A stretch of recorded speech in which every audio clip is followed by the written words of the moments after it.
Welcome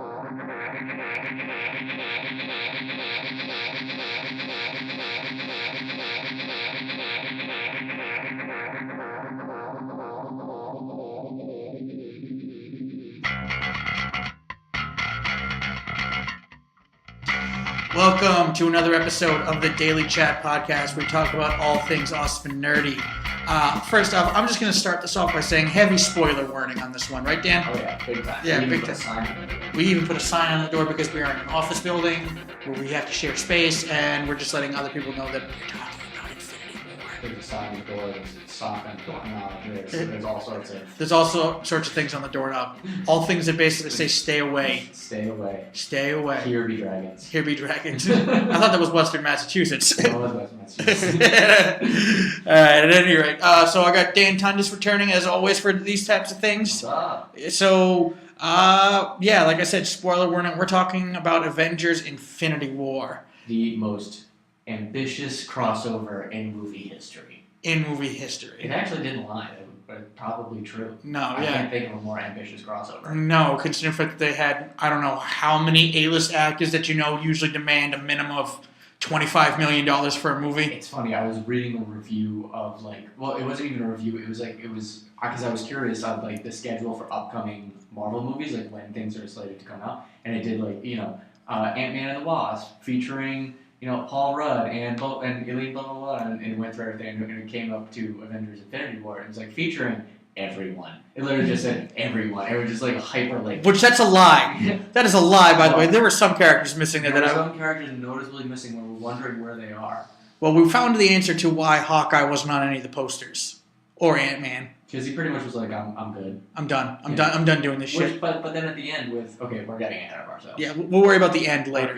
We'll worry about the end when we get to the end. Right, because it is one heck of an end. Exactly, it is one hell of an end. So if you don't know what this one is about, you obviously haven't been paying attention to the last 10 years of Marvel movies. Right. Which has pretty much all been culminating in the Infinity Stone. Which, by the way, if you've gone this long without seeing a single movie that takes place within the Marvel Cinematic Universe... You were both a failure and a success as a human being. I don't know how that's possible. Exactly. I feel like there'd be a point in time where you got stuck on a JetBlue flight and they were playing Iron Man 2. Exactly. And you had no choice.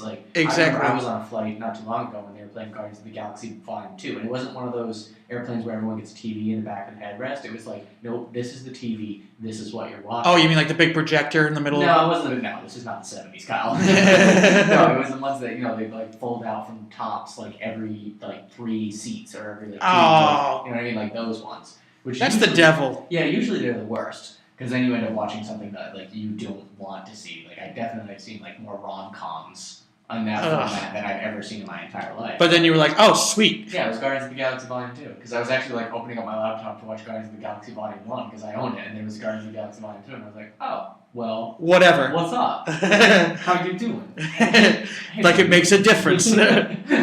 Yeah, but I mean, this was. First off, I just want to simply say that I was the thing I was actually the most amazed about was they had so many plot points going around.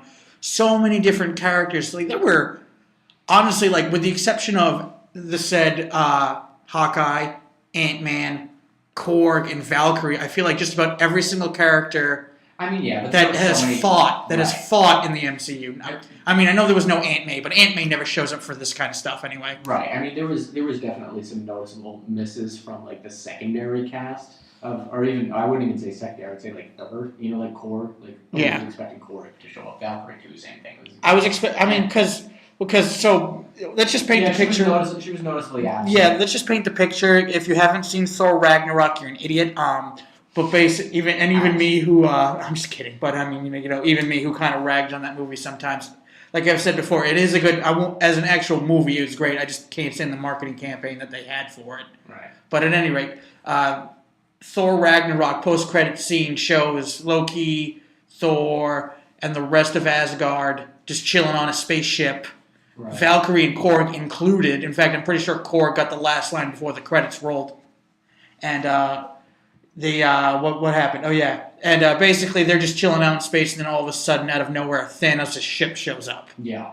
Yeah, and then Avengers: Infinity War opens up with said spaceship pilot being holding all of Asgard The rest of Asgard. The rest of Asgard. I guess that is all. Is destroyed. Actually. Is destroyed. It's in ruins. It's been laid to waste by. It's been laid to waste by Thanos and his crew. Right, and that's kind of where we open up on this whole movie. Is like the end of like Asgard, pretty much. Yeah. And the beginning of. I'm actually checking the end credit scene to see if Valkyrie is standing in the mix because I don't remember that she was. I actually happen to have that movie readily available, and yep, no, she is. She's standing there. Mm-hmm. Yep. Yeah. Take my word for it. Oh, I do take your word for it. But yeah, I mean, we open up with like the end of, Thor's pretty much entire story arc. Mm-hmm. Loki fights it. Which, by the way, I'm not going to lie to you, I was a little choked up when that happened. Really? Personally. Heimdall got me, because Heimdall also. Heimdall got me a little bit too. I mean, we don't know. I mean, Valkyrie and Korg could be dead. That's the thing that we weren't shown. I go by the rule of if it didn't happen. If you don't see a body, it didn't happen. Yeah, true. But sometimes you do see a body and it didn't happen. True. That is very true. Yeah. Because comic books. Yeah. So if there's a rule, there's always the exception to the rule. No one stays dead except for Uncle Ben. Uncle Ben is like the only one that has stayed dead. Yeah, Uncle Ben's and he hasn't even really done the greatest of job of staying dead because they've always had those alt universe stories. He's come back a couple times. He's come back, but it's always been in like the temporary sense. Yeah. Like the incredible, like Peter went back in time. So, in a real quick summary, Thor Ragnarok ends. Thanos takes over the Asgardian ship, wastes everybody, minus Thor. Not through lack of trying, though. Did throw him into the vacuum of space. Sends Ebony Maw and his whole crew, I can't remember the rest of their names, to Earth to get the other two stones, the Mind Stone and the Time Stone, from Vision and Doctor Strange, respectively. And then pretty much it's just a full-scale massive invasion of Earth to try and get those two stones. At the same time, Doctor Strange does get kidnapped, brought up into a spaceship followed by Tony Stark and Spider-Man. They meet the Guardians of the Galaxy. Right. Yeah. I mean, there's a lot. We could honestly, I think really we could do an entire podcast that's just a synopsis of this movie. It's really hard to do a summary of this because it was so many characters in this movie, and although they all felt incredibly balanced, it felt like there was never a downtime in this movie. Like there were a few short breaths for comedic relief, but there were almost no like down points. Like from the moment the movie started, it was like, okay, we're going. You've got 2 hours and 20 some odd minutes. This is what it is. And I think it was longer than 2 hours. Buckle up, Buttercup. Yeah, exactly. I think it clocked in at 2 hours 20 minutes or something. Either way, yeah, it was a long movie. It felt long. It did, but I was still the weird thing is though, I was engaged. No, there wasn't a time where I was never engaged. That's what I meant. Like the pace kept up. Like there was very few down times in the movie. I really do feel like the crowd we went to go see it with though, or this may have just been my personal thing, is because there were certain lines that I definitely know were to lighten the mood a little bit. Yeah. But I just wasn't a big fan of. I don't think that they were meant to be uproarious, which is like half the crowd kind of laughed at, like when Tony Stark called Ebony Maw Squidward. That was funny. Oh, it was funny, but I'm like at the same time, There's already memes about that. Oh, I'm sure there are, and I'm not arguing whether or not the line is funny. It's just I'm watching this and it's like that's like a one funny line but in a sea of dialogue that's actually meant to be like, this is kind of heavy stuff. Like they've showed up, they're like, yeah, we're gonna kill half the Earth whether you like it or not, and he makes a Squidward joke. The audience laughs, and I can't hear the next 3 lines that come. I'm like, shut up. Well, okay, then you have a problem with just seeing movies in theaters. That's true. That is very true. That's more on you than anything else. But yeah. Oh no, it was a funny line. Don't get me wrong. I mean, I got a chuckle out of it. Don't get me wrong. So I think now is a pretty good time to talk about the things that we liked and the things that we didn't like about the movie. Because you're right, we'll just waste so much time going on in the synopsis when you should just go and see the movie, and we're just going to talk about the things that we liked and didn't like. Yeah, exactly. And speculation for the future. Yeah, exactly. What didn't you like? What didn't I like? Yeah. I mean, what we just talked about, I would have liked to know where some of those characters were, i.e. Valkyrie and Korg. I just want to know what happened to them. If they're dead, then they're dead. I'm fine with that. I just want to know where they are. Right. Their spaceship did explode. So yeah, that's exactly what I mean. Yeah, exactly. That's what I can assume. But like I said, if it didn't see it happen, then it didn't happen. Right.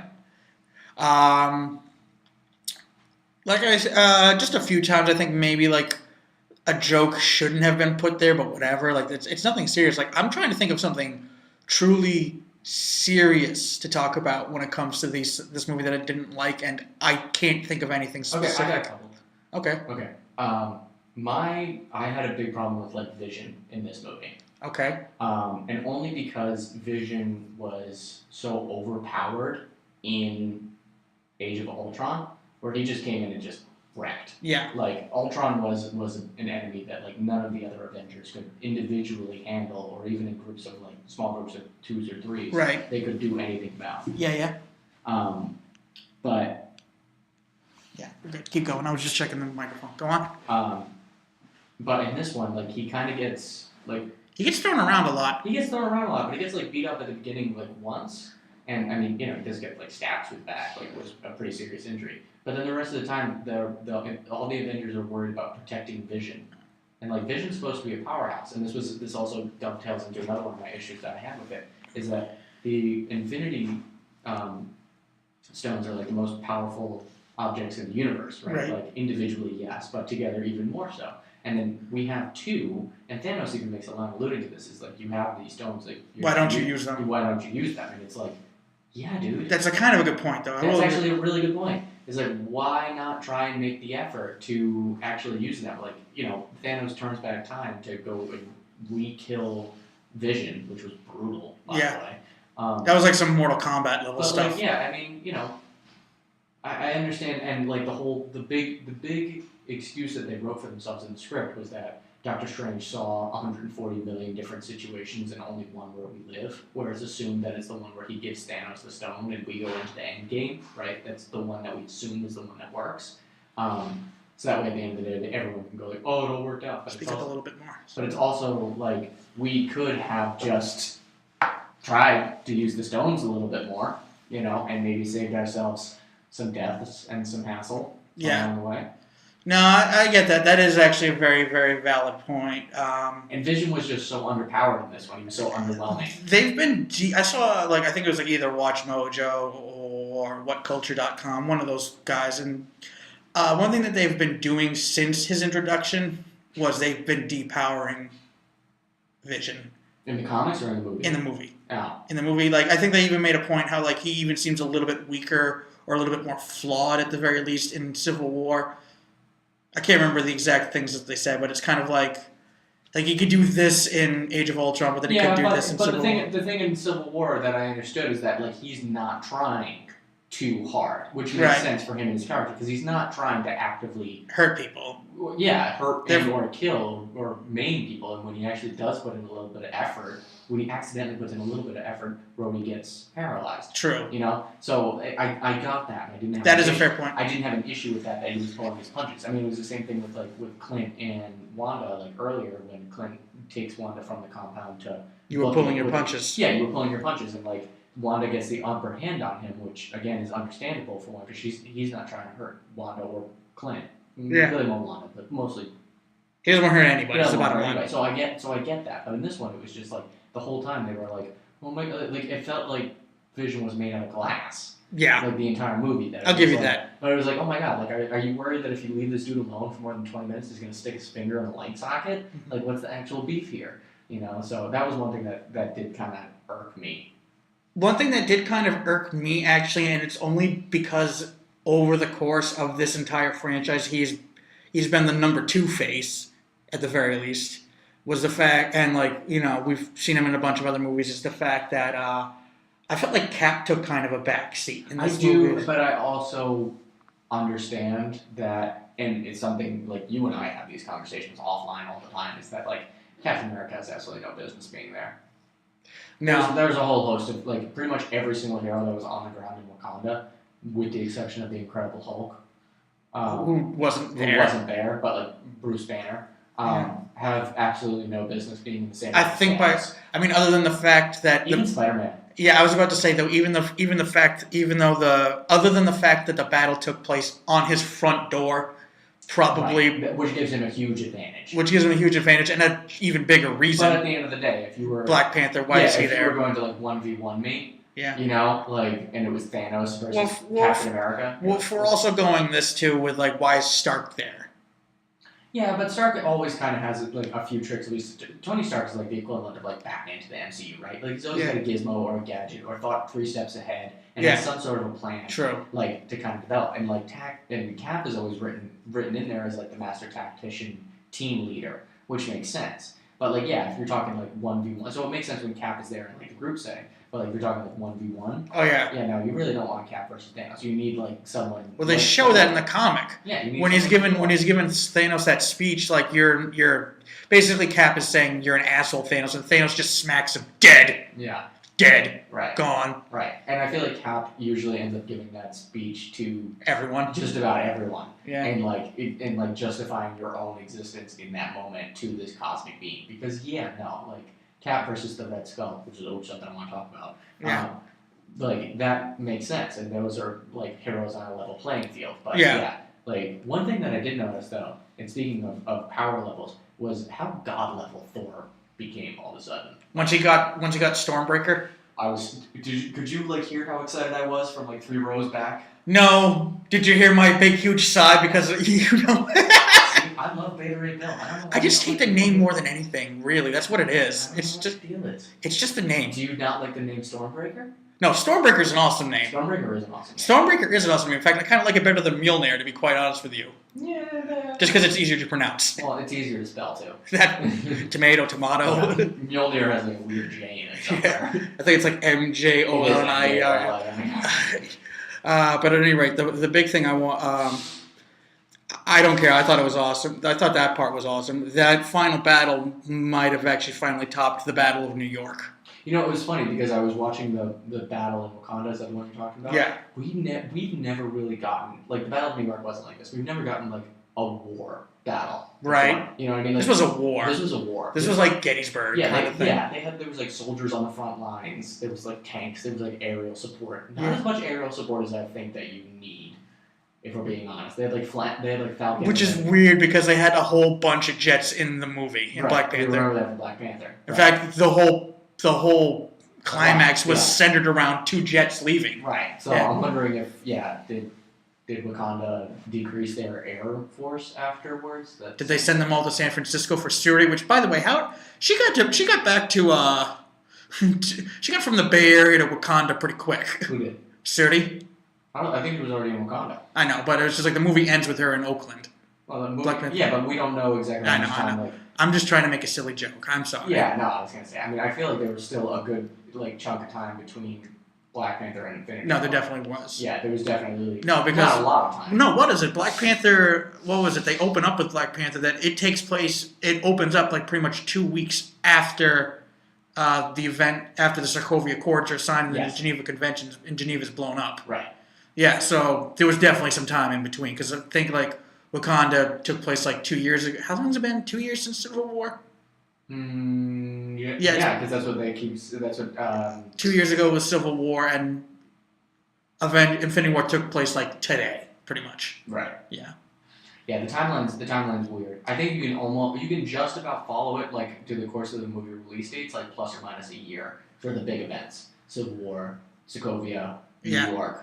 Like you can just about place them at about like real time. Everything at about like real time. But then like the in between movies are those are the ones that get a little funky because because the Hulk hasn't been around since Age of Ultron, which would have been 2015. 2015 and like 2 years before Civil War. No, it was only a year before. So a year before Civil War. So I don't know. Timeline gets weird. Yeah, the timeline does get a little weird. It gets funky. I mean, that's what I'm curious. Comic books. Another comic books. So should we just, because that actually brings up an interesting point to me, and I wonder if we should just start talking about the ending right now, because... Can we talk about the Red Skull and how stoked I was for that? Can we talk about the Red Skull and how I also was stoked about that?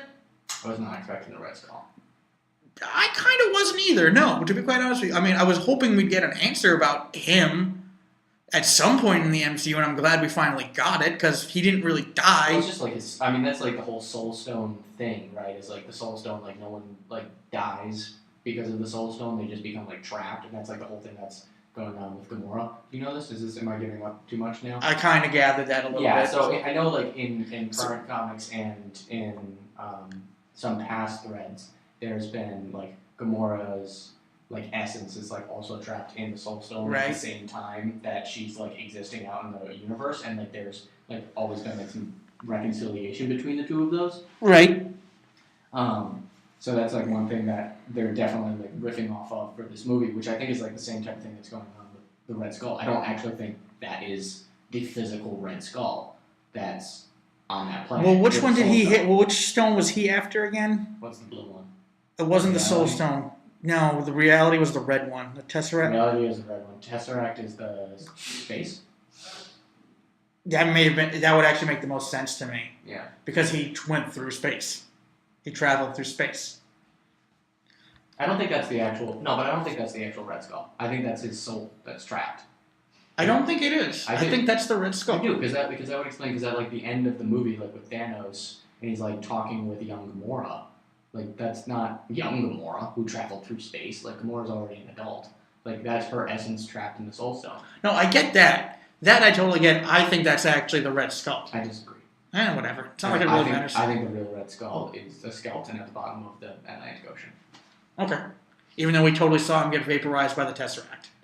Yeah. Yeah. Okay, I forgot how that movie ended. It's been a while since I've seen the first Avenger, and that's fair. Yeah, that's fair. That's fair. It's not a movie I need to watch every week. No, it's not. I mean, I've seen it like maybe twice since it's been released on. I've seen it a few times, but it's like one of those movies that I like catch on FX. Yeah, exactly. Yeah. I mean, like we've said it before, like it's a movie that serves its purpose. It holds a special place in my heart. Yeah. But I'm good. Yeah, exactly. I don't need to see any more of that. Yeah. Yeah. Yeah. No. What are we talking about? Red Skull. Yeah, the Red Skull. You know what? You know the thing that I really liked about that? It like that totally follows like classic comic event like protocol. You know what I mean? Like there's some big, huge event in comic books, some huge story arc that's going on, and then like one character that all of a sudden like pops up to like tie it all together. You know what I mean? Like in the comics, you'd end up with like the Beyonder, or like it was secretly Magneto, or like, you know what I mean? Like, yeah. But it would be someone that you know. It wouldn't be a new character that was like telling you this information. It would be so that way, like when you finally revealed who it was, you get these kinds of reaction with like, holy shit, it's fucking Red Skull. You know what I mean? Yeah. Like, and you get that like in comic book crossovers, and I thought that this was like a great, because there was no real reason to have the Red Skull there unless you write it so that way it feels more like a comic book, and again it comes back into that like connected universe right, exactly, feeling, which is awesome. Yeah, so did I. Take notes, DC. Have some fun with it. This movie was super fun. Yeah. Except for the last 5 minutes. Yeah. Like, everything about this movie, and I don't mean that like it wasn't, like it was fun, but it was also funny. Okay. Like there were so many great lines. Oh, there were a ton of them, and I gotta go back. I want to go see the movie again just so I can add them to my database. I am Groot. I am Steve Rogers. I am Groot. Yes, very well. You speak Groot. Yes. Okay. I just need to say one thing though about Thor. There was actually something. Thor was I don't want to go as far as to say a double-edged sword for me in this, but there are things about Thor's character, the way he's written sometimes, that I just feel are slightly inconsistent. Fair. In the sense that, okay, so he speaks Groot, which, let's be real here, that can't be an easy language to learn when your language only has 3 words in it. Yeah. You know, like he can speak Groot, like they also show, they go back, like they kind of like hint at the fact that like he's starting to like come into this understanding of what his role as a king is. They go through that kind of stuff, but and like, you know, you also see him like, which by the way, I think like that one scene where like you can tell where it finally is revealed. I mean, we know as the audience, but like it's finally revealed that, you know, he's like just masking the fact of how depressed he is. That he's lost his brother, he's lost his kingdom, he's lost his ship, he's lost his everything because of Thanos. And like that one scene where like just that one tear goes rolling down his nose, I thought that was probably the best performance Chris Hemsworth has done as Thor in like this entire thing. Mm-hmm. Keeps calling Rocket Raccoon a rabbit. Right. Like, what? Make up your mind. Is he a dumb frat boy or is he a noble king? Like, you have an issue with that? That doesn't bother me. I just thought it was a little weird. That's all. I just think it was a little weird. That's all. So you find that to be inconsistent? I just find it to be slightly inconsistent. It's just like make up your mind. I don't care which kind of Thor you go with. Just pick one. Like, is he the dumb frat boy or is he the noble king? Which I'm fine with either one. I'm just saying. I don't know. I mean, it is. I just thought it was weird. I'm okay with it at the end of the day. I'm like whatever, but like because it's funny. But like you know what I mean? Like yeah, I think it's. I don't know. I think it's not. I mean, he's definitely grown as a character. Oh, definitely. And I don't think it's so out of character for him to still, because it shows that he's still a kid at heart. No, not even, no. I actually think entirely the opposite. I think that it just still feels like an air of nobility when you do that type of stuff.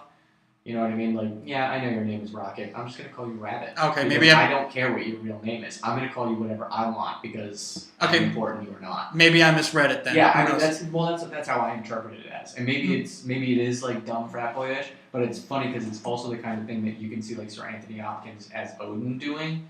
You know what I mean? Like Star-Lord and just like calling him like, you know, Prince whatever. Like you know, like it's the type I don't know, maybe it's because it feels more like a Tony Stark thing, you know, calling people Squidward, calling Thor Point Break. I mean Tony Starks are like poignant and sharp jabs. Yeah, true. Where I think Thor's come from a place of indifference. Okay. Where like I don't really care. Fair enough. Okay, you know what I mean? Like that's when what, you put it like that. Okay. I think it's maybe I was misreading the joke. I think Tony Stark is like trying to get under your skin, whereas I feel like Thor just doesn't care in certain circumstances. Like just doesn't care. Like especially that whole scene with Thor and Peter Quill. Like I hated Thor at that moment because I love the Guardians of the Galaxy. Like when they meet up together and he's like, "I'm gonna take your pod," and it was like the whole like laissez-faire attitude that he had about it would pretty much boil down to like, I don't really care about you people. Like I need that. I'm gonna take that thing. You want to come? Great, Rabbit. Get in the truck. Like, but I'm going. Pack your shit. We're leaving. Yeah, like, but I'm going. Like I don't care. And it just came from this place of disdain, and I hated it. I mean, I understand where you're coming from, but my argument is like, dude just woke up, is in a total stranger's car, basically, or RV, let's call it, space RV. I was like, he just Lone Star. But at any rate, the point I'm trying to get at was like he just lost his entire everything, and he is hellbound on fixing that. He wants revenge. Right. So I kind of get that, where he's like, I think that kind of, this may be like we're looking at the exact same thing from a different angle, but it's the same thing. Maybe it's just Thor's. I think we're just looking at it through different lenses. That's kind of what I'm trying to say. It's like Thor's. I think that it may just also tie into Thor's indifference. Him just taking the pod. Yeah, I think so. Yeah, I think it's definitely indifference. Like he doesn't really care. Like the whole thing with Gamora and Gamora's like Thanos was my father, and he just kind of walks up and you think that Thor is just gonna like flip his lid at that moment. But like he just kind of walks up, just putting hands on her shoulder. He's like, "I get it. Family stuff. Yeah, I get what you mean. Yeah, and just kind of like walks off with it. You know what I mean? Like you would think that, and especially this whole like I'm gonna go get a weapon to kill Thanos. You guys go find him. Like what? That's not a plan. That's a terrible plan. You're gonna go find the weapon to kill him, but we're gonna have to go find him. I didn't think the plan wasn't to go find Thanos. It was to go find the other stone. Yeah, but by proxy, they knew they bumped it. Yeah, they knew that that's where Thanos was most likely headed next, since he sent Ebony Maw and the other team to the Earth.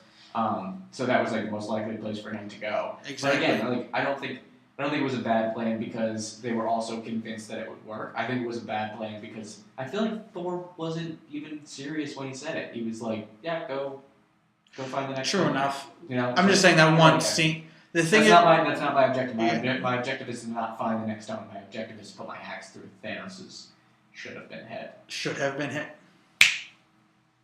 Can we just talk about the ending? We're like halfway. We're at 30 minutes, and we might as well talk about the ending because it's going to set up a lot of things. But yeah, they lose. Bigly. They lose big time. Bigly. Big League Chew. Big League Chew lose. Yeah, Thanos kills half the fucking universe. 17 dead. 17 dead? That's the count from the heroes. 17. 17? Yep. Is that including the disappearing act? Yes. Okay. It's pretty much just the original Avengers and Rocket. Yeah, it is. Pretty much. Minus. I mean, Nebula's still around. Nebula's still around. Is Sam's gone.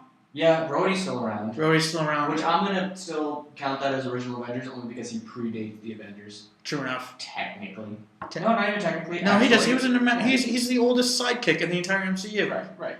Even though he wasn't a sidekick in the first movie, but at any rate, we're not going to get into that. No, he also wasn't the same actor. That is also very true. Which that brings up a lot of other questions that we could talk about at another point. Like what happens after this? Well, I think we're kind of building up to that right now. But what do you think? They're recasting everyone?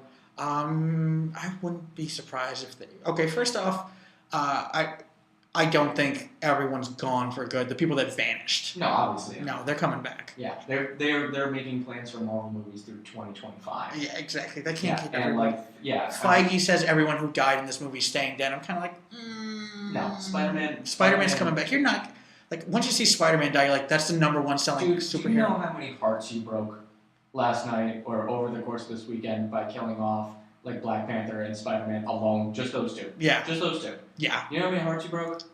No way. One of them is sitting in this chair. Yeah, right. Yeah, exactly. Or who are some of the other characters? I'm gonna say this right here. Vision's gone. Vision's dead. Vision's dead. Actually, what we were just talking about her. There were a lot of speculations as to who was going to die. Gamora was not one of them I expected, to be quite honest with you. You know, and it's funny because it's kind of low-hanging fruit when you go back and think about it again, like the daughter of Thanos. My favorite daughter. Yeah. And you kind of go back and think about it and you go, oh yeah, I should have actually called that one. Yeah, exactly. That's what I mean. Like I didn't see that one coming. I'm like, oh, huh. But I should have. Told you Captain wasn't gonna die. Yeah. I told you Cap wasn't gonna die. I told you Tony wasn't gonna die. Though I won't lie to you, I thought he was going to for a second. I thought Tony was dead. So did I. I was like, what the hell? I'm like, holy crap. Like, believe it or not, it would have made more sense to kill off Tony Stark in this movie than Captain America, just because Robert Downey Jr. started this whole thing. Yeah. It would have made more sense to me for him to die. It would have been kind of poetic. Yeah, exactly. It's funny because I think that they're setting it up to, like, it's funny because when you think about what they did over the past 10 years and, like, adding characters, and then, like, one fell swoop, they pretty much just, like, brought us back to 2012 when the first Avengers movie came out. You know, so they pretty much like almost like wiped away like the last 6-7 years out of the time frame just by everyone they got rid of. Like I said, with the notable exceptions of like Rocket Raccoon. I mean, there's still like some support characters around, but like all the main heroes that we were introduced, Strange gone, Spidey gone, Spidey gone, Drax gone, yeah. Bucky gone. That would hurt. A little bit. Not as much as Spider-Man. No. Mr. Stark, I don't feel so good. That was hard. That was hard, actually, yeah. But who knew Thanos liked bubbles so much? The man loves bubbles. Okay, so this movie actually does raise a few questions for me, though. Okay, the first one and the #1 is, how is this going to affect the MCU down the line? Namely, where is Ant-Man and the Wasp going to take place? Somehow I get the feeling it's going to predate. Yeah, absolutely. It's going to predate the events of this movie. Mm-hmm. The second question I have: what about the smaller aspects of the MCU? You know, like, the Netflix shows. They're not going to acknowledge it. I know they're not going to acknowledge it. They never acknowledge that. I feel like the MCU. I feel like, it's funny. I don't know that they will directly, because don't forget the next movie's coming out in a year. The next Avengers movie? Yeah. It's coming out in a year. So they have a little bit of wiggle room to play the things happening at the same time or slightly before in the timeline. Like, it's not like we have to wait another 5 years for the next Avengers movie to come out. Mm-hmm. Or, to... Right. It hasn't been 5 since the last one, but it's been 3. 3, yeah. So they don't have to, like, play that game quite as long, and a lot of shows can, like, wrap up the end of next season in May with like people suddenly disappearing only for the Avengers to come back and like solve that like kind of question. But that's like really interesting. I wasn't thinking about like what Iron Fist was going to do, but I never really think about what Iron Fist is going to do. Who cares about what Iron Fist has to do? I don't know. Is that show ever getting another season? It's already been confirmed. He can take that orange hand and go jerk himself off with it for all I care. Yeah, I mean, I think that they can do better with that show. Yeah, they really can. I mean, Daredevil's still great. Daredevil's still great. I haven't watched the second season of Jessica Jones yet. It's been on my to-watch list, but...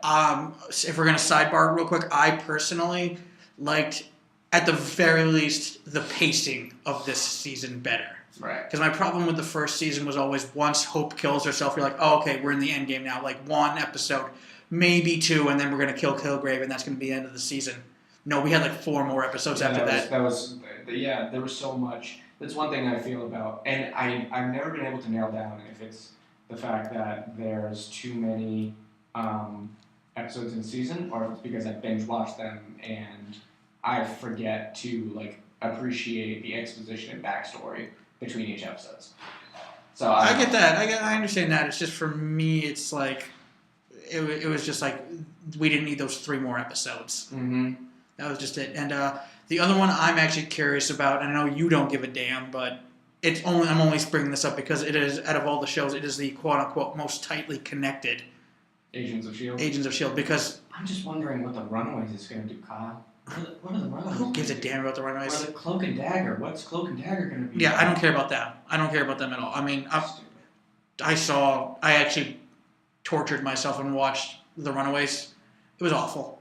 I fell asleep watching Hulu the other day and woke up and an episode of The Runaways was on, and I promptly burned down the apartment. All right, yeah, that's about right, yeah. It's like, this TV's ruined. Every episode of The Runaways can just be summed up with, guys, we're totally going to rat our parents out to the cops, right? Yeah, dude, we're going to totally bust our parents. We're going to bust our parents. We're doing it, right? Yeah. By the end of this episode, we're going to do it. Dude, totally. All right, we're ready? Oh, man, something stupid happened. We can't do it right now. All right, looks like we're going to have to try next episode. Yeah. That is every episode. Just you getting the synopsis, I got bored. Yeah, exactly. Exactly. Because it went long just like that show. But at any rate, but yeah, this makes me wonder, like, what's going to happen to the greater Marvel universe as a whole? I actually didn't think about, I didn't think about the smaller screen aspect of it. I Yeah. mean, the bigger screen aspect, I was like, Ant-Man and the Wasp will take place shortly before. I'm sure they'll do some post-credit scene alluding to it. Captain Marvel is supposed to be the bridge between the two, right, movies. Mm-hmm. That's the plan. Because that's when they're gonna introduce us to Captain Marvel. Right, and I think that was the whole post-credit scene. Mm-hmm. It was all about that. So that's supposed to be the bridge between the two. So I was like, okay, that's solved. And there's no other Marvel movies coming out between now and then. But I wasn't thinking like, oh yeah, what's Daredevil gonna do? Or Luke Cage, or Iron Fist, or any of those guys. I think they'll probably, like they did for the first season, like they'll acknowledge like the New York incident, later on in the episodes. But and mostly due to budgetary restrictions for these shows, which is fair, that they're not going to do anything about it. Well, it would have been nice to just get like a real quick shot of like, I was going to say Matthew Murdock looking out a window, but what would be the point? right.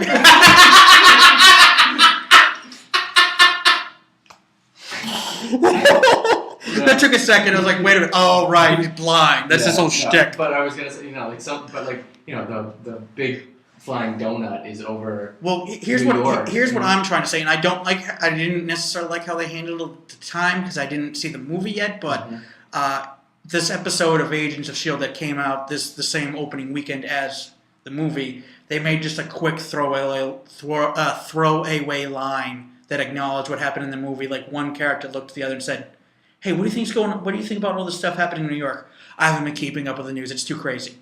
Oh, gross. It was, I was kind of pissed about that because I remember before Age of Ultron came out. So the episode of Agents of S.H.I.E.L.D. that came out for Age of Ultron, you didn't need to see, but it helped to see because it set up the very, very opening scene of Age of Ultron. Because they basically say at the end of that episode is, first off, some character with precognitive powers basically foreshadows the coming of Ultron. There was that, first of all, but then there was also, in that episode, they found out where Hydra's headquarters had been hanging out with the Tesseract, or was it Loki's scepter? I can't remember. It was Loki's scepter they were going for. Same thing. Yeah, whatever. They were going for Loki's scepter, and that one, and Coulson's like, I found out where the scepter is called the Avengers, and that's why that movie opens up in the middle of an action scene. It seems like so much extra effort. Like it's funny. I forget who does like the skit for it. It's either like Robot Chicken. It was Robot Chicken. Or they're like, "Hey, look, there's Iron Man. Can I see?" Nope. Yeah, right. They're like, "Call Thor." Oh, again, he's stuck on the rainbow bridge. He's like, "What about Captain America?" Frozen in deep ice again. It was Robot Chicken. Yeah, no. The point I'm trying to get at though is just the fact that I want to see what happens, at least because that show they definitely try the hardest to keep it connected to the MCU, like the movies and stuff. Because I kind of almost feel like Daredevil and Iron Fist and all them, they could almost exist on their own. Right.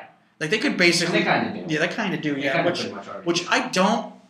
It's one thing where I understand the whole, well, we don't want to have Captain America on the Punisher or whatever. Like, fine, whatever. Like, but at least like show me what happens when that stuff happens. You know what I'm saying? Like, don't. They can't afford them anyways. Yeah, well, I mean, yeah, I'm just saying, don't.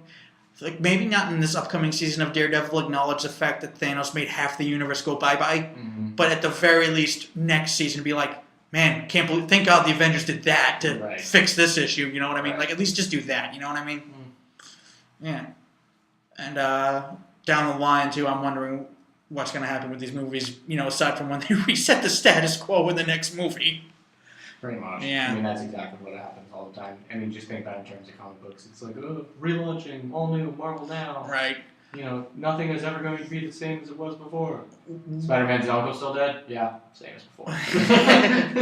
Same as it ever was. Right. Punisher still kill people? Well, yeah, but this time he's actually Castiglione instead of Castle. And you're like, okay. Okay. Does he still wear the giant skull on his shirt? Yep. Yeah. All right. He's the Punisher. I don't care. That's how you sell merchandise, right? Exactly. Okay. Exactly. Okay. Buy more toys. Right. Buy more toys. Right. Exactly. It's like, don't do that. Like, I understand what they're, and I understand why they need to say, like, nope, all the heroes that are dead are actually dead. And it's like, yeah. Mark Hamill also said that after Arkham City, he was done playing the Joker. I was like, you're lying. Right. And it also you were so lying. It also reminds me when Arkham Knight came out, and they were like, Arkham Knight is an all-new character that no one's ever seen before. And within the first... And everyone was like, it's the Red Hood, right? And they were like, it's not the Red Hood. And we were like, okay, but seriously, it's the Red Hood, right? They're like, no, it's not the Red Hood. And then we played the game, and they're like, okay, it's the Red Hood. I knew it was the Red Hood. And you're like, yeah, we know. I knew it was the Red Hood in the first three...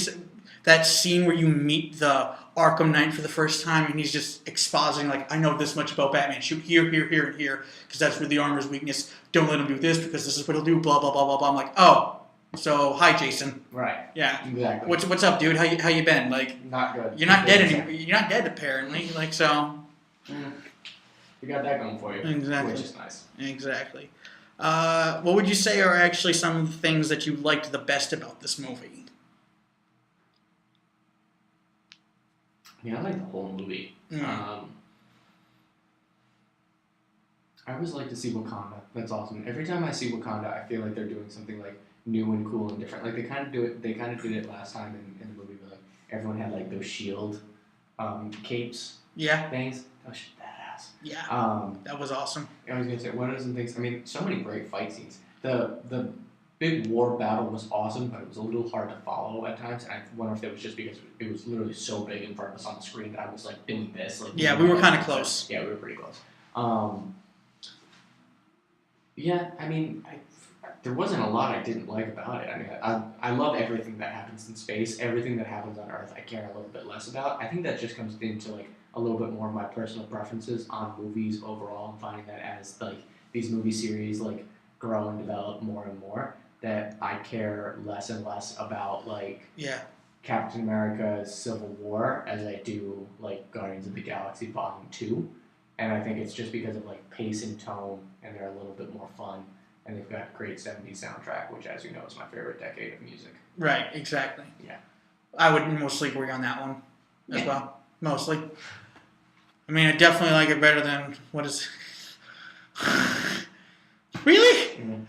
Thanos is Killmonger? I think Thanos wins as being the better villain. I mean, Killmonger.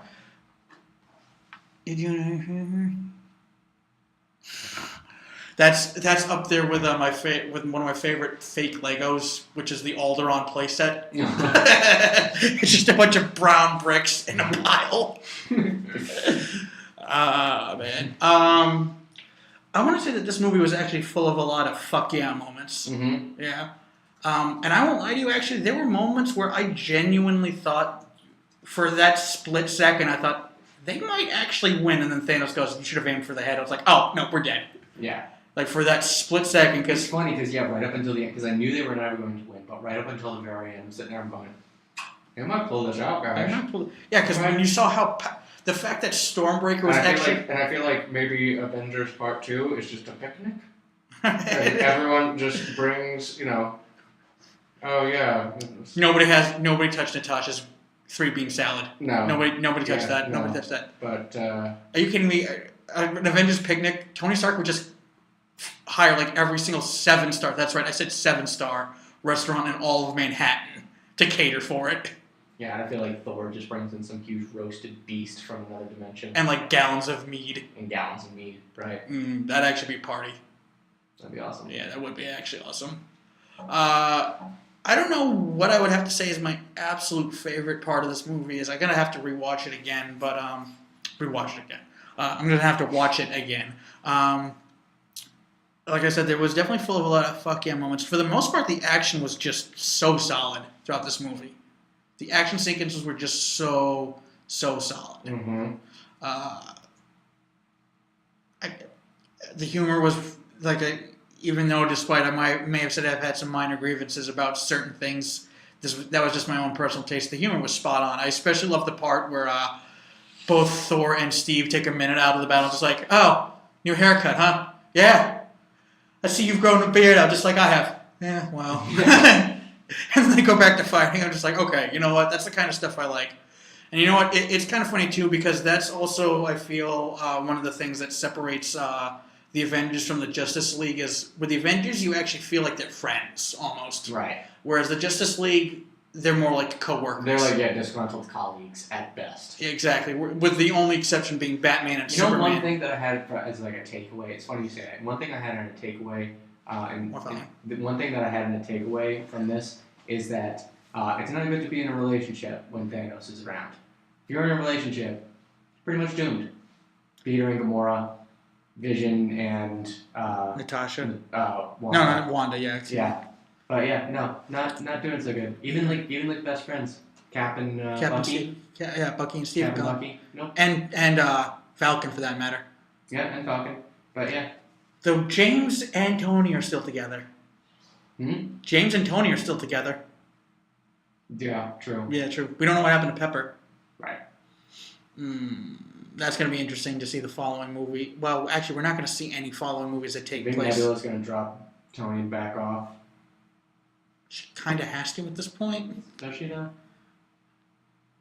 I mean, someone's got to take him home. You just can't leave him there. Yeah, exactly. I mean, that scene was actually ridiculous, though, when he threw the moon at Tony. Yeah, if you throw one more moon at me, I'm going to be pissed. Oh, yeah. No, like, that was insane. Like, that was just an insane shot, though, when you just see Stormbreaker cutting through the beam and hitting Thanos right in the chest. Mm-hmm. That was the moment, like, they might actually do this. Yeah.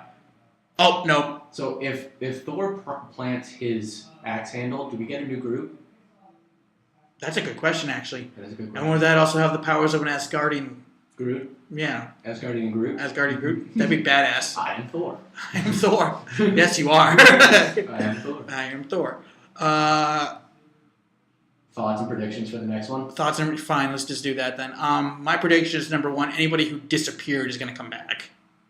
Yeah. Just because that's what happens in the comic book. So, Mm-hmm. Who's going to be the one to do it? I don't know because they didn't do the whole thing with Nebula exactly the same way they did it in the comic books, where he made her like not exactly living but not exactly dead, just like constantly being tortured between both. Where she just seemed like but in the movie it just seemed like she was regular tortured. Yeah. Yeah, you know. Mm-hmm. I think everyone's that died is coming back, with the exception of a few people that I don't think are going to be coming back. Such as Gamora. I wouldn't be I think Gamora's coming back. They're making a Guardians of the Galaxy Volume 3. They spent a lot of time putting together that whole like. I also don't think Gamora's dead. Thank you. Fair enough. That is true. We did just go over that. Yeah. Right. Nobody. Nobody. Well, we did see. No, we did. Laid out. Yeah, exactly. I'm not actually convinced that she's dead. Mm-hmm. I don't actually think that happened. I don't think Vision's coming back. No. I doubt it. Who else? Any of the other major? Loki. He's not coming back. Yeah, Loki and Heimdall. Heimdall, they're not coming back. Well, No. pretty much all of Asgard's dead now. Yeah, pretty much all of Asgard's gone. Yeah, until they do the whole. Asgard and Kansas thing. Yeah, exactly. Which, Yeah. that would. I mean, to be fair, if you're gonna put Asgard anywhere, you might as well put. What? No, if you're gonna put Asgard anywhere. I mean, in America. If you're gonna put it anywhere in America, you might as well put it in like Kansas or Arkansas, like one of those big states I would or go with Milwaukee. Nebraska. I'm just saying because we have the space there. Oh yeah. We have the space in those states. Sure. We make enough corn. I think we can lose one farm. Like, come on. Vermont. Vermont's already like Skyrim. Vermont is a little too rocky. As someone who used to live there, it's too mountainous. Yeah, well, But then again, they live in the mountains anyway, so. Yeah, I was gonna say. They don't need flat land. They're fine. They live in mountains. Yeah, They cool. that's true. And they have rainbow bridges. That is very true, actually.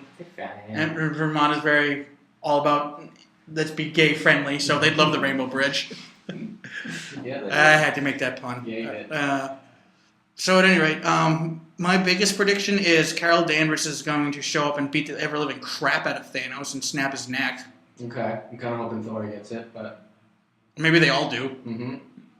Like, it would just be like a bukkake of death towards Thanos. Like, just all of them get together and just wail on him. Yeah.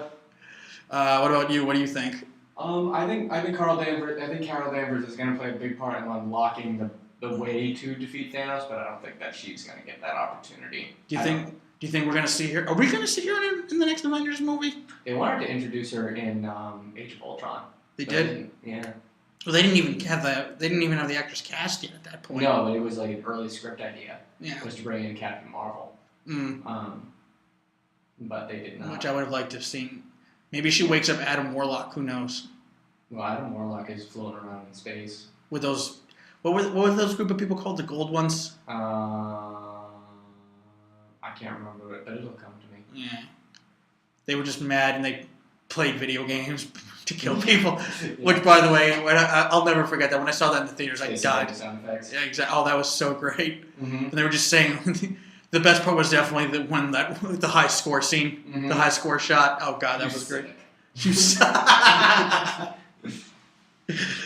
man. Yeah, if we run out of steam, should we just go into the scoring right now, or is there anything else you want to talk about? I have a hard time scoring this one because it's it's the most ambitious crossover that Marvel's ever done. It's the most ambitious crossover anyone has ever done. It's true. Mm. I don't know. Fuck it, 10 out of 10. I'm going with 10 out of 10. Yeah.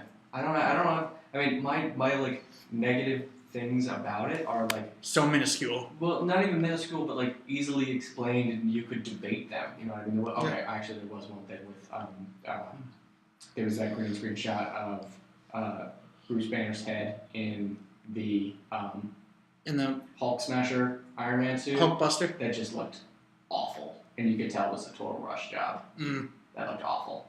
Yeah. It was really bad, and it really distracted me from the movie. Oh, that's another thing actually I'd like to see So more. 9.8 now. 9.8. Changing it. Because also War Machine and Don Cheadle did not look good either in that last scene, and it was like one of the last like most poignant scenes of the movie. I got to see it again, but I'm sticking with 10. Just bad. Maybe a 9.9. There's so many people that worked on that movie. Holy crap! Yeah, exactly. Watching the credits was like an obituary. Yeah, exactly. Exactly, and on top of that too, I had to go to the bathroom since like the end of the first act, but I was like, I'm not missing this. Mm-hmm. I've waited 10 years for this movie, and I didn't even know for the first 4. Like, I don't know. Yeah. so that's gonna do it for us. Dan's giving it a 9.8. I'm gonna give it a solid 10 out of 10. That doesn't necessarily make it's a perfect movie. That just means it is definitely one of the more entertaining movies I will ever see ever. Period. And yeah, I want to see it again. I want to see it again. In fact, I definitely want to see it again. yeah, I'm gonna sign up for Movie Pass just so I can go see it again and not spend a ton of money. So, you do that. You do that, and that wasn't even. I'm not even getting paid to see by Movie Pass. I'm just saying I'm doing it so that way I can be a nerd and see this movie like 10 more times. Alrighty, I think that's gonna do it for us. Dan, you got anything else you want to talk about, or that's gonna do it? I think we're good. I think I covered up everything that I wanted to. Yeah, I think we're good. Yeah, let's wrap it up there. It's a big movie. It's a lot to talk about. Yeah, there was a lot to talk about, and yeah. 9.8. 2 points off. 0.2 off for lousy CG at the end. Minus 0.02 points to Slytherin. Alright, guys, that's going to do it for us. Thanks for listening. Be sure to follow us on social media. Change the Twitter handle to Kyle Daily Comedy. That's the same as my Instagram, or you can also follow us on the Daily Chat podcast. There you go. Alright, everybody. Bye. Well, that was fun. Who's for Chinese?